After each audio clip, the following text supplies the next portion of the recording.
की पैशाची गरज आहे. मग पुण्य कशाला लागतं? काय कारण आहे पुण्याचं? पुण्याचं कारण आहे महाराज, हायवे रोड असावा.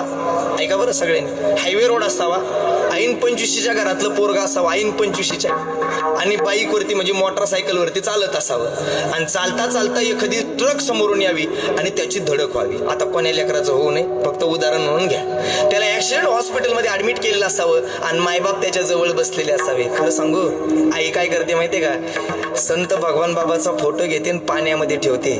बाबा बघा माझ्या लेकराकडे, डॉक्टरने सांगितले 24 तासाची मुदत आहे. 24 तासानंतर पोराने जर डोळे उघडले तर तुमचं, आणि नाही उघडले तर देवाचं. बाबा जर पोराने डोळे नाही उघडले ना तर तुमचा फोटो पाण्यातून काढणार नाही. काय श्रद्धा असेल महाराज?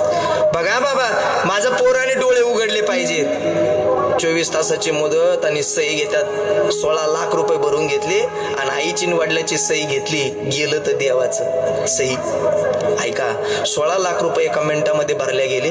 भगवान बाबाचा फोटो पाण्यामध्ये टाकलेला आहे आणि प्रार्थना भगवान बाबाची चालू आहे, बाबा माझ्या मुलाला वाचवा. 24 तास 25 तास उलटून गेले आणि दुसऱ्या सेकंदाला मायबाप त्या पोराने डोळे उघडले. त्या पोराने डोळे उघडले. त्या पोराने डोळे उघडल्याबरोबर मायबापाला आनंद झाला.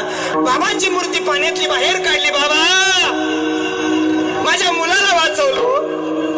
खूप उपकार झाले, विसरणार नाही बाबा, कधी विसरणार नाही.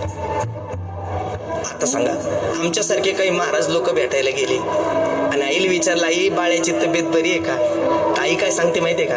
ऐकता तुम्ही सगळे? ऐका, आई काय सांगते माहितीये का? आई म्हणते, खरं सांगू महाराज, तुमच्यासारख्याच्या आशीर्वादाने, महाराज तुमच्यासारख्याच्या आशीर्वादाने, आमच्या कामी कमवलेल्या पुण्यईने, आमच्या पोराने कमवलेल्या पुण्यईने आणि भगवान बाबाच्या आशीर्वादाने आमचं पोरग वाचलं. नाही तर आमचं पोरग काही खरं नव्हतं महाराज, आमचं पोरग गेलं असतं. सांगा, तिने सांगितलं 16 लाख रुपये भरले म्हणून वाचलं? नाही.